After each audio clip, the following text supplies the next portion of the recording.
When you hear the word cancer, it's one of those things that might take your breath away.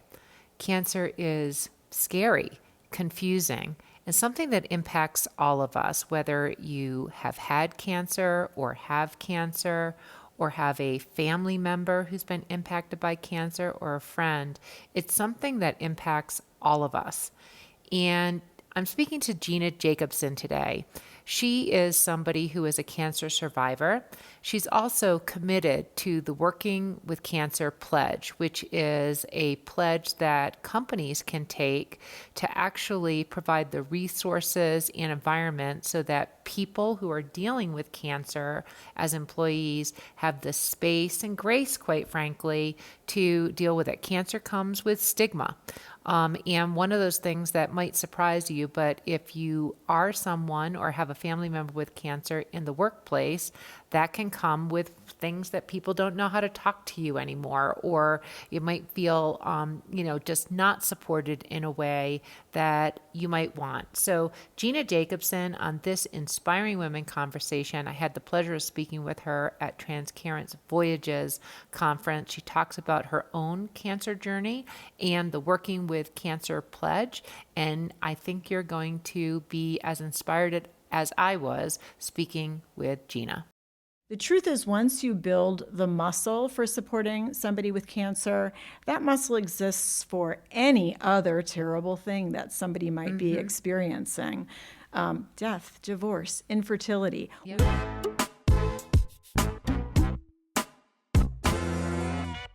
This is Inspiring Women. I'm Laurie McGraw, and I'm speaking with Gina Jacobson, and she is the Program Director for Working with Cancer. Gina, thank you so much for being on Inspiring Women. Thank you for having me. It has been a long day, right? I mean, we have been can we just say that we have been all day since 8 o'clock this morning and learning together. We're here in Scottsdale. We're at the Transcarent Voyages conference, the inaugural conference, but we wanted to get in just a couple minutes to talk about your work, Gina. So thank you for doing it. I think we're both excited for the next. Absolutely. Yeah. And, a long day, but so much inspiring, jotting down the headlines throughout the day. Yes. Oh, that's so true. Oh, that's so true. Yeah. So Gina, let's start with Working with Cancer. Let's talk about your initiative. What is it? Mm-hmm.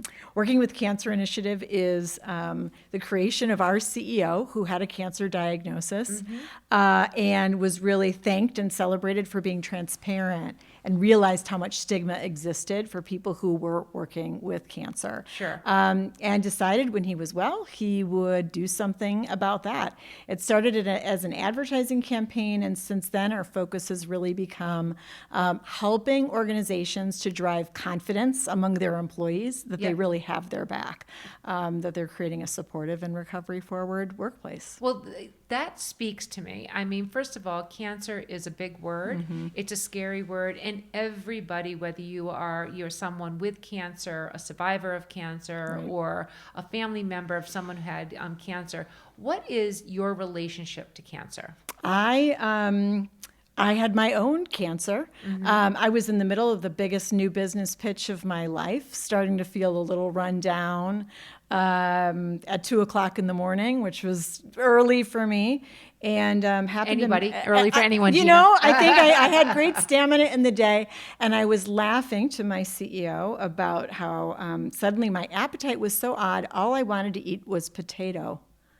Okay. And she said, Gina, that is not normal. You really need to see a doctor. And a few months later, I got myself in and was diagnosed with stage 4 colon cancer.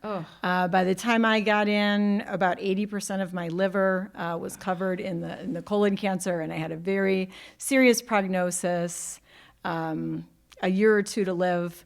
And I think what was most striking looking back is how strongly I felt, despite the fact that everyone was saying, you really only have another year or two, how important it was for me to keep working through that experience. Gina, how is your health? Right now, I am 2.5 years clear. So feeling good and honestly feeling changed and better for the experience. It was a brutal journey, but I am so much happier today. I don't know that I would take it back even if I could. Wow. That's an incredible statement. Yeah. Gina, let's talk about the stigma that you mentioned, because I think that many people can understand when we hear the word cancer, we are afraid of it. It's almost like it's catchy and I don't want to be around it. We don't know what to say when somebody tells us that they have cancer, they've recently been diagnosed with cancer. It's a serious cancer. So, what was your experience, and then what is the work that you're trying to do? Absolutely. I mean, I think you're exactly right. It strikes fear immediately into the listener's heart. It means something. People react to it viscerally. And I don't know that there's another space where there is such a significant gap in between the positive intentions people have Yep. and the knowledge of what to actually do about it. The gap is where things get messy because people don't know what to say, and so they don't say anything. They don't know what to do, and they do the wrong thing. People assume that they know what you need and say things that are well-intended, like, you shouldn't have to worry about work, Yeah. or I didn't copy you on that email. I didn't invite you to the meeting. You shouldn't have to worry about this. Right. And those can be really painfully experienced Yeah. for somebody who's already going through a loss, a second loss of the identity they had The through identity work. of who you are, and suddenly at least just what I know from other people experiences, what I know from science and research, is that one of the most devastating things is to have a devastating diagnosis, and then you are and become the disease. You are no longer the person with agency and authority that you had. So that difference, that gap that you're talking about, what are some of the things that working with cancer, the initiative, what do you do to help close that gap? I mean, I remember when we first launched, we didn't really know exactly what we needed to do. We set off in a bunch of different ways, and we heard resoundingly from people at our own organization, what I really need you to do is talk with my manager. I need people to understand what it is like. And so I think that's what I really encourage organizations who are taking a step forward. It's not all about which benefits or which services, but it's about creating an environment where folks actually understand what it's like and feel confident that they know what to say when there's nothing to say. So we really focus a lot on creating that understanding. I will sometimes encourage people to do a panel discussion if they have participants, and something as simple as manager training. Yep. Very, very light lift for an organization to Yep. ask their employees to spend an hour. And the truth is, once you build the muscle for supporting somebody with cancer, that muscle exists for any other terrible thing that somebody might be experiencing.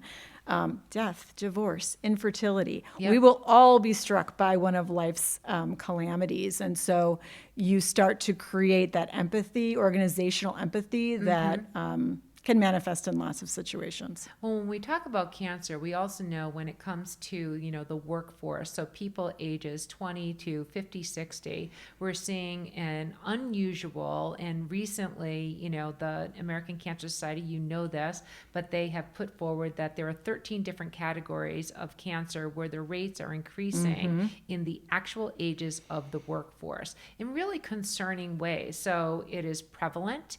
It's more prevalent than perhaps it was just even 5 years ago.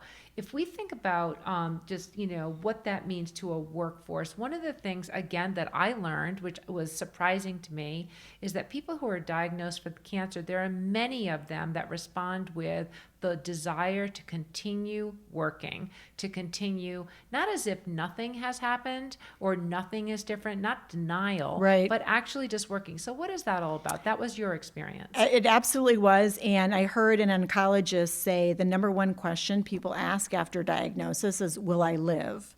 And the number two question is, can I work? So it's very, very common. More than 80% of people in the U.S. choose to work through cancer. They may not work, to your point, in the same way. They may take off intermittently for treatment, for surgery, take on reduced hours. And I think it's really important for organizations to be able to add that kind of flexibility into somebody flexing roles or responsibilities up or down, job share. I think the more we move into a gig economy, the easier that may become. And so it's been really interesting to see different organizations can respond to it in different ways, but really across the board, there are accommodations that almost any organization can put in place to make it easier for somebody who's going through something like that. Well, so for Gina, for you, okay, who are working in both this initiative as a cancer survivor and so this is deeply personal to you. Why do you still do it? Why are you still focused on this? I mean, you beat cancer, you're living a healthy life. Why don't you just want to walk away from it? You're really putting a lot into this. It's hard not to feel that my husband likes to say, you might not have been born for this, but you almost died for it. Wow. Okay. A creative director, if ever there was one. In my life before cancer, I worked in new business. I worked in the advertising agency, and I was always talking with new businesses about the potential for something that could be better. What could be? If you took us as an agency, we would grow your sales, we would improve perception, whatever it might be. I loved to show organizations the potential when they couldn't see it themselves. And now I have a cancer experience, and suddenly what I'm pitching is the most important pitch of my life. And I get to do it in this enormously generous situation where I have a corporate sponsor. I don't have to fundraise, and everything that I create in terms of resources for pledging companies, I get to give away for free. So it's really such an incredible experience to go to an organization and say, I want you to be able to support your people, and here is a gift that I offer to you to make it easier for you to do that. Gina, if you could just close us out with, in terms of the work that you're doing, and you've talked about management training, you've talked about other things. What's your vision? What do you want people to know about working with Cancer Initiative that they can either do themselves or do within their companies? I think the thing we're really focused on the most now is the opportunity to create awareness and understanding even of what already exists. I have never talked to a benefit leader who feels that it's not a major pain point for an organization to understand what they're all providing. My goal is that people know from the very point of diagnosis that they work for a supportive company. That at that most scary moment, they can say, at least work has my back. And so I'm constantly looking at what can I do to drive confidence before the diagnosis to make the whole journey just a little less scary. Well, what I hear in that is taking something that is one of the most vulnerable moments in probably many of them for either a person or a family member of someone who is going through it, and giving them a level of power which has been stripped away, and it's just encouraging to hear it. It's really powerful to know that this work is being done, and I really appreciate the opportunity to speak with you. I've been speaking with Gina Jacobson, and Gina, thank you so much. Thank you so much for having me. This has been an episode of Inspiring Women with Laurie McGraw. Please subscribe, rate, and review. We are produced at Executive Podcast Solutions. More episodes can be found on inspiringwomen.show. I am Laurie McGraw, and thank you for listening.